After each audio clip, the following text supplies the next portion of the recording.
Hey everybody, welcome back. Before I get into today's topic of an often overlooked piece of gear, I did want to provide a reminder. I am giving away this fly tying yarn from Tenkara Addict. There's 6 popular colors in there, and I'm also giving away this Altoid box with the 3D printed compartment inside, along with 12 of my hand-tied flies. If you want to learn how you can get these, go into the description and I have a video that talks about that briefly. So today's video is on an often overlooked piece of gear, and that is a wading staff. I've had some questions about it, so I thought I'd talk a little bit more about it. So for many years I went without one and really questioned the sanity of the people that I did see using them. But when I think about it, with a conventional rod and reel, you've got both hands full typically if you're wading, and you really don't want to be messing around with a wading staff. But I have found with Tenkara, as well as Slippery Rocks and Aging Knees, that the wading staff comes in very handy. So this particular one, Tom Davis of Teton Tenkara, as well as Adam Trahan of Tenkara Fisher, have done a couple write-ups on these and talks about where you can get these pieces of wood and whatnot. But very simple to make. This is actually from Ace Hardware. It's a rake handle, and it came with this little hole in it for putting the rake on. And then this was a piece of scrap wood that I got just at Home Depot or another box store. So it came like that with a flat side on the bottom there. So it made it easy just to drill one partial hole in there, and there's a stainless steel screw in the top that I have filled in with putty. But glue it in there, one screw, and you're done.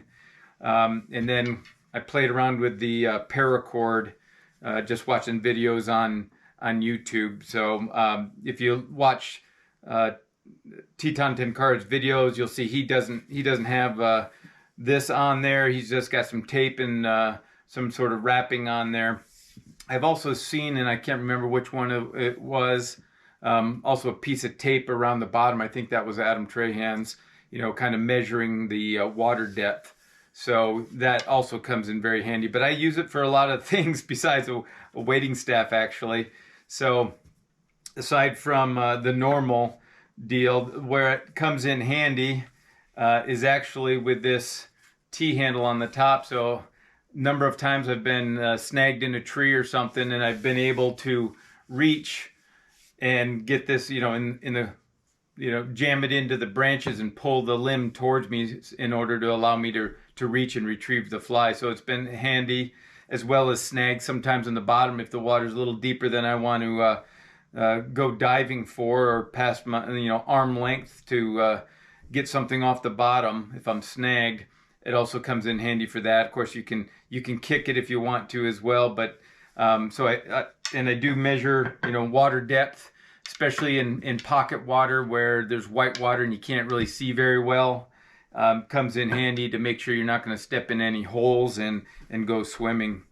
So this little leash on it, all I do is I attach it to a large zinger that's attached to either my pack or my wading belt or something like that. So just like you've seen Tom do in his videos, when he latches onto a fish and going to net it or release it, he just drops it in the water and lets it float. The zinger isn't strong enough to lift it, but it won't let it, it'll let it down slowly or just hold it in place. So obviously floats. In the write-ups on how to treat these, since it is just a rake handle, I have a PVC tube that I pour some tung oil in, and so I just put this in there and keep it centered and let the tung oil soak overnight, and then it's good to go. And I have some spar urethane on the upper portion here, but every month or 2 months or whatever, I just clean it and dip it again, and it's really held up well. I mean, you can see on the end, all it is a little bit rounded. I did have a little rubber foot over top of it, and I've seen Tom do that as well. But I found that mine just wear off in one session, maybe 2 if I'm lucky. So I've just gone without it. So it'll wear down with time, but it is pretty long. I didn't even have to cut it. That's actually the exact length it came with. So anyways, I find it very helpful in many situations and helps me be more safe. So hope that helps, but I'll have links in the description to the write-ups from those two gentlemen if you feel like you want to play around and try to build one yourself.